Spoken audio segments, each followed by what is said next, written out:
So for sure, light heavyweight moving forward. Oh yeah, definitely. Did it require any changes? I know you just kind of dabbled there briefly and you had the miss, but did it require any changes for you to kind of get ready? Like you were working on your cardio a lot this camp around. Definitely. It didn't require a lot, but I mean, with the heavyweight division, like they hit hard. They hit hard. But also too, like some of the shots I give the heavyweights, a lot of the 205-pounders won't be able to take it. Nice. In preparing, I mean, is there any sense in going back and watching a fight from 8 years ago, or is it just completely pointless?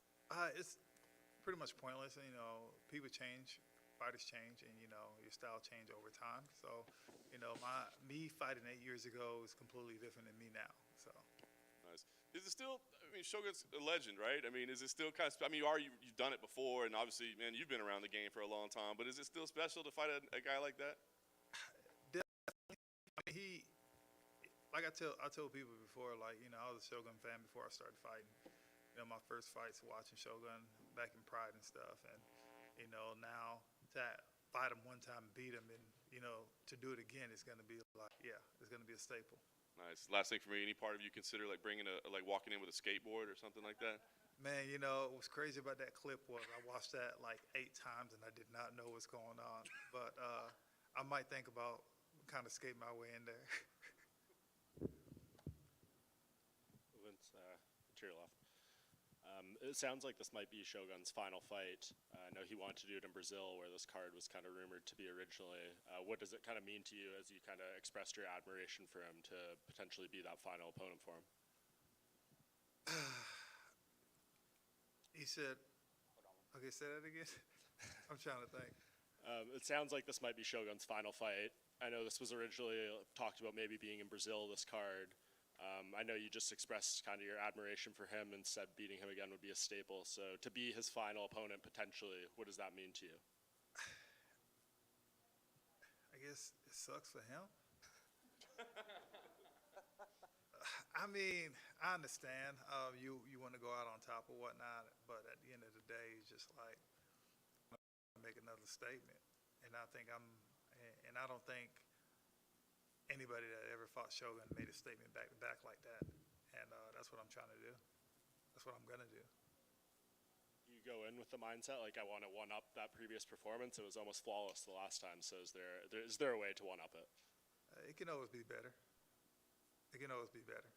Yeah. Over here, OSB.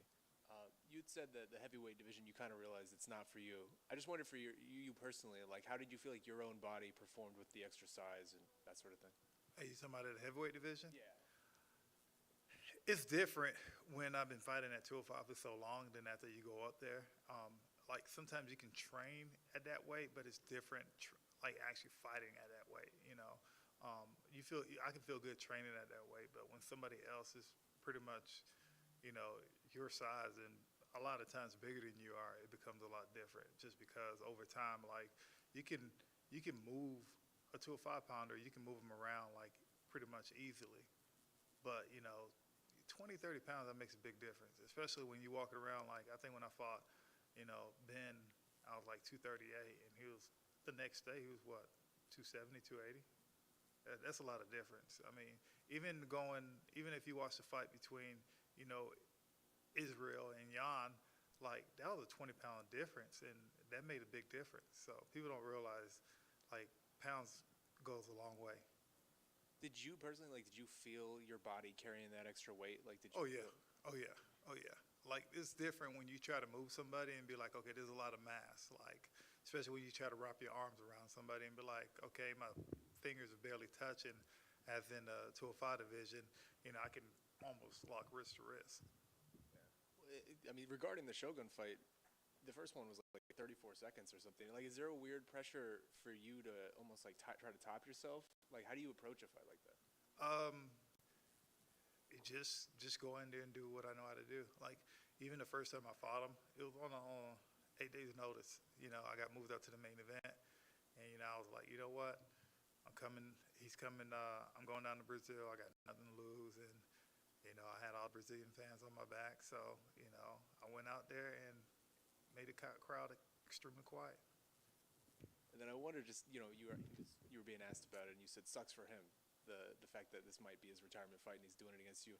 It almost feels like there's like a hesitance or a reticence about like I don't know how to phrase it, but like sending a legend like this out I- in a bad moment. It's crazy because, the first time I fought him, and I think I was the first guy to actually ever put him away in that fashion. And I was thinking to myself, like, man, he's a legend in the sport. But at the end of the day, it's like, we're competitors or whatnot. And, once that octagon locked on, the man across the cage is like, I'm just going to give you a beat down. Because I know he's going to try to do the same thing to me. I mean, he's trying to go out on top too. So if he had the opportunity to sweep me up, I'm sure he's going to do it. So I'm just going to beat him to that punch.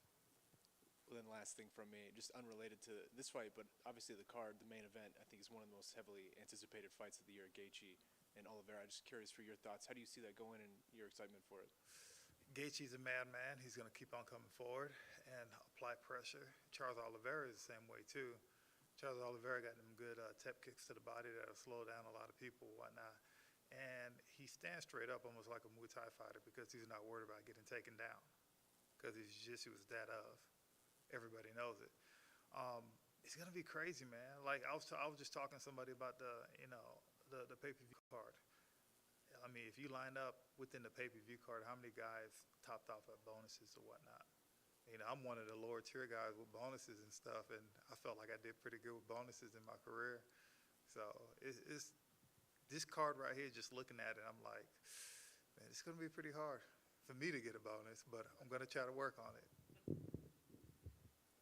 Hi, Vince, over here to your left. Being a former heavyweight, what advice would you have to give to John Jones as he makes the jump up to heavyweight and potentially challenges for the interim title against Stipe? When you're that big, the way you think you're gonna move is not gonna be that of.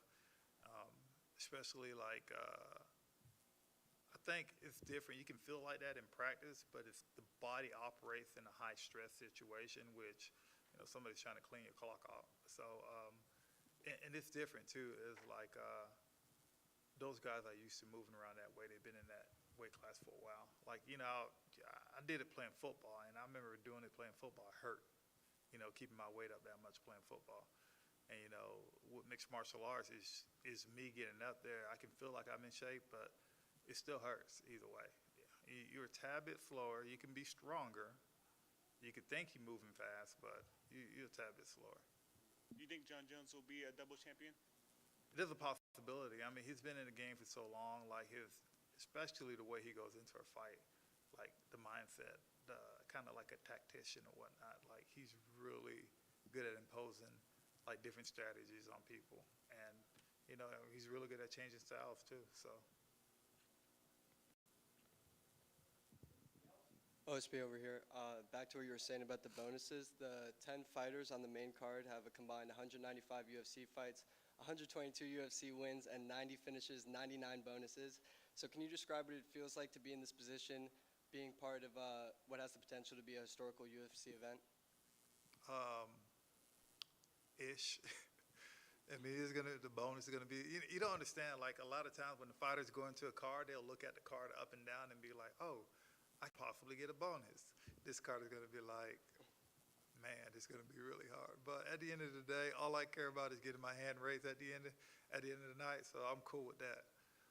So as long as I'm part of that historic moment, I'm good. And lastly, how has this fight camp for Rua differed, if at all, from your previous two camps for Jamal Hill and Tanner? Me just got locked in a lot focused this time. I was actually I came out an extra 2 weeks early. Now that at the PI, make sure everything is on point. Got a good couple of training sessions at Couture with a couple of those guys over there. So I feel really, really good. Came back, met my coach over here. We were working out last night, and he was like, "Man, you're looking real sharp." So everything's coming to. So I'm feeling really good.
So welcome back.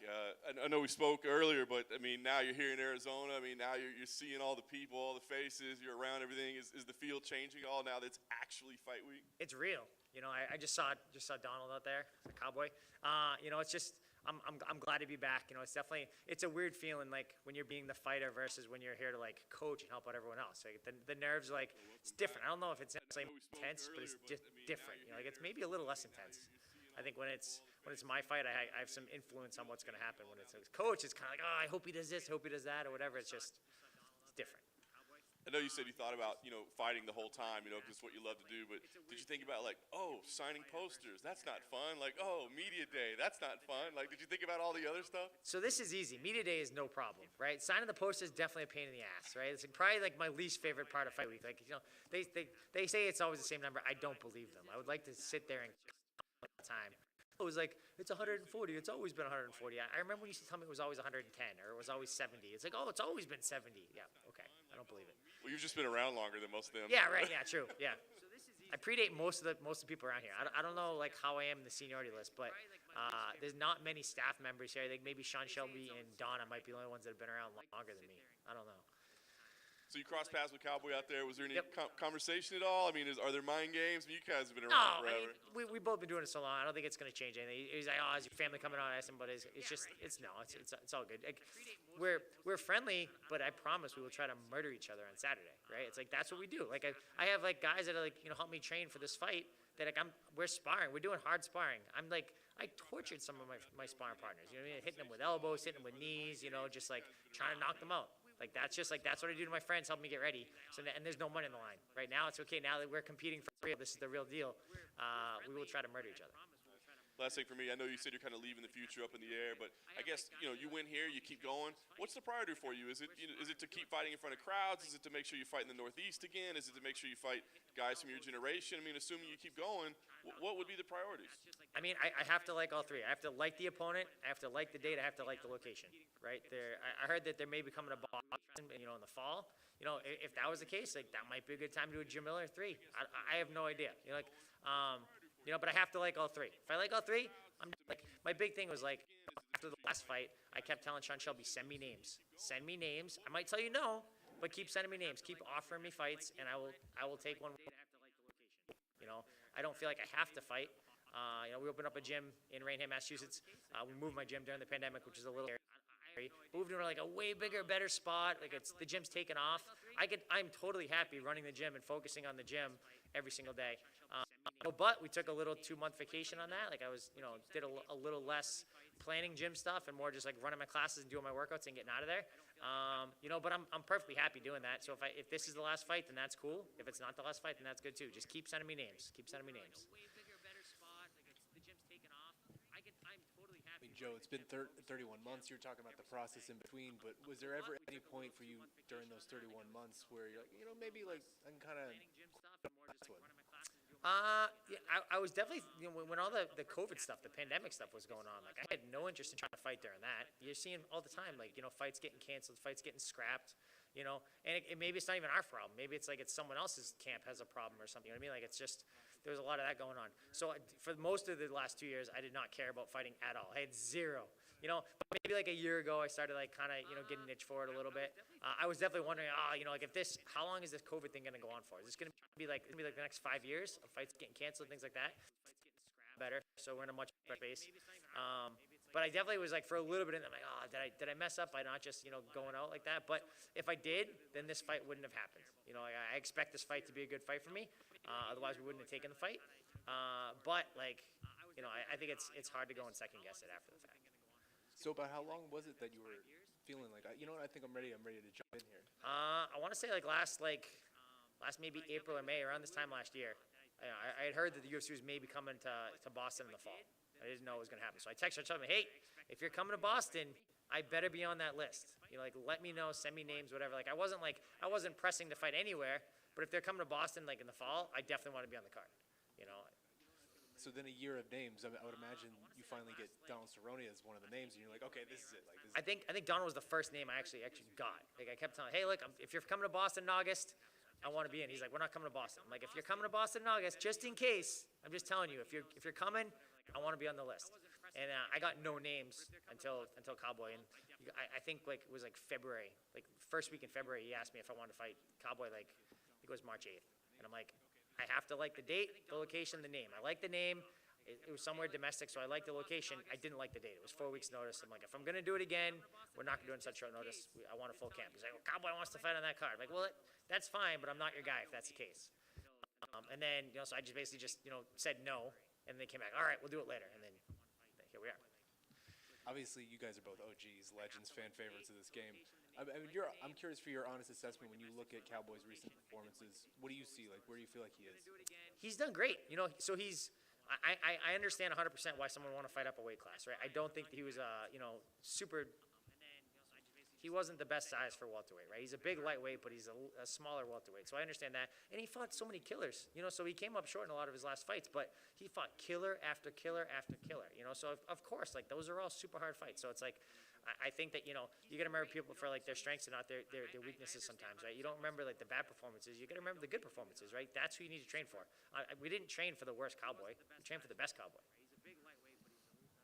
I guess last thing from me, I'm just curious. Main event is obviously the lightweight division. You're a veteran lightweight division, one of the most anticipated fights of the year.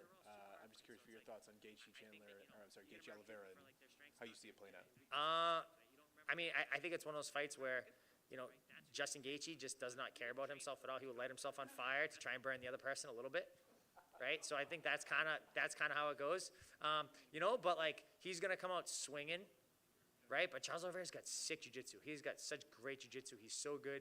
I think that if they close space and they get close to chest or like that, like Charles Oliveira is so good at wrapping those long arms and those long legs around you. It's gonna be a tough fight. It's gonna be exciting though. I'm super pumped. Like there's a lot of times like when there's fights and like I'm excited for it, but I'm not super excited for it. But this is one of those fights I'm super excited for. I just have to tell you that's probably the best way I've ever heard anybody describe Justin Gaethje. Tell me it's not true. Right? Well, I had a coach used to say that I used to there used to be pirates that would they would basically light the hair on fire and they would jump overboard and jump on the other ship or whatever. Like, and he always explained that that was kind of how I fought. But Justin Gaethje, that is him. That is him to a T. Joe to your left, right here. Yes. We all know Joe Lozon, the fighter, but little do we know of Joe Lozon, the commentator. So what's it like working for smaller promotions on their broadcasting booth? It's great. So I do commentate for CES, their local show, mostly in Rhode Island, which is like 40 minutes from me. It's not bad. It's easy to talk about fights. It was hard for me, but like the professional aspect of it, of like trying to not talk over people, right? It's easier to get like two buddies, you kind of talk and like you kind of cut each other off a little bit, but it doesn't matter because it's conversation. It's so different for me when it was like, trying to like actually have the play-by-play person kind of like tee it off and lead off to this, and you get the sponsor reads in and all that sort of stuff. So like it was a little bit hard on that. Same way like for my gym, it was easy for me to teach good classes. It was hard to run the actual business. Like it took time. It took you got to figure it out. So, but I love doing commentary for CES. It's definitely something I enjoy doing. It's fun. You get a great seat in the house. You get to kind of explain what's going on. A lot of people don't really understand like what's going on when there's fighting, right? It's like they see someone that's on top, they see someone that's punching, but they don't understand jiu-jitsu. They don't understand wrestling. They don't understand like all the nuances. So it's kind of fun to kind of enlighten people a little bit, let them know what's going on. Oh, what's it like working with Maddie Levine?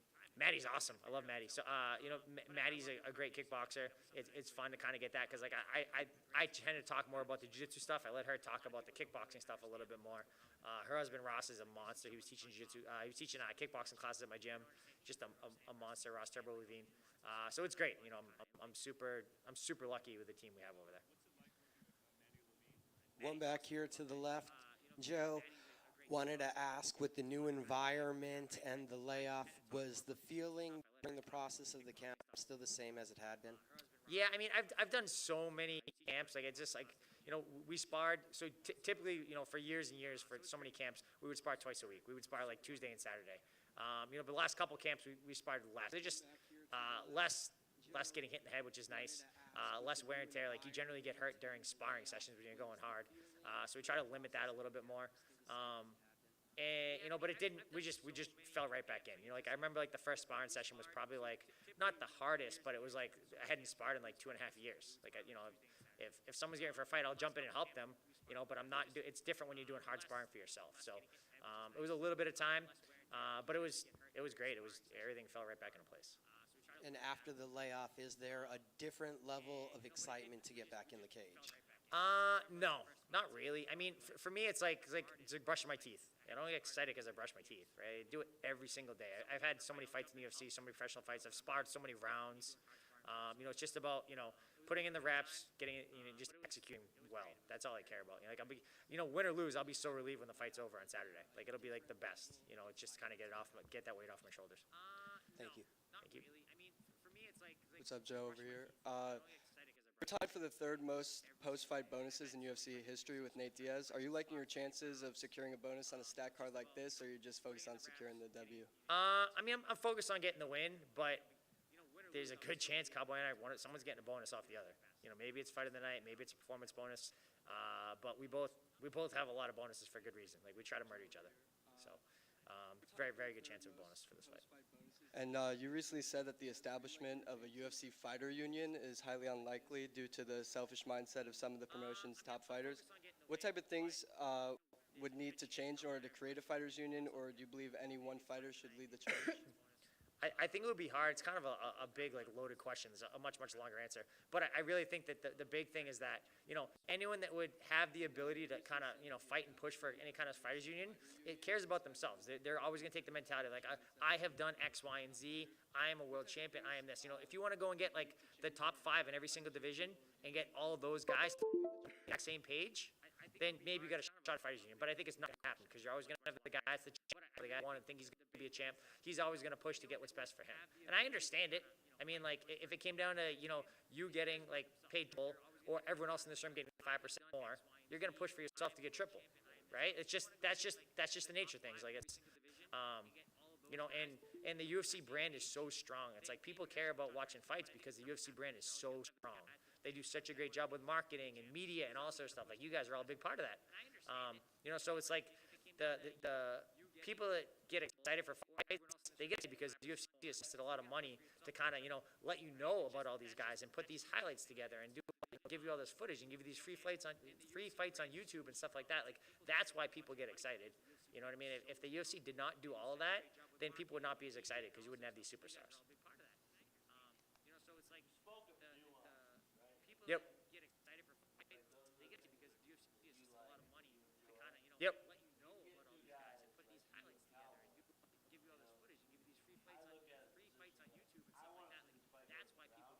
Yep. Yep.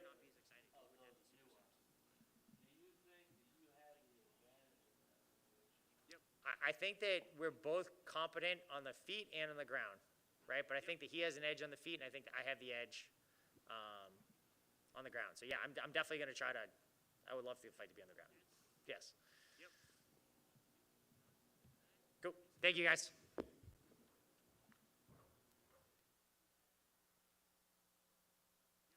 I think that we're both competent on the feet and on the ground, right? But I think that he has an edge on the feet, and I think that I have the edge on the ground. So yeah, I'm definitely going to try to.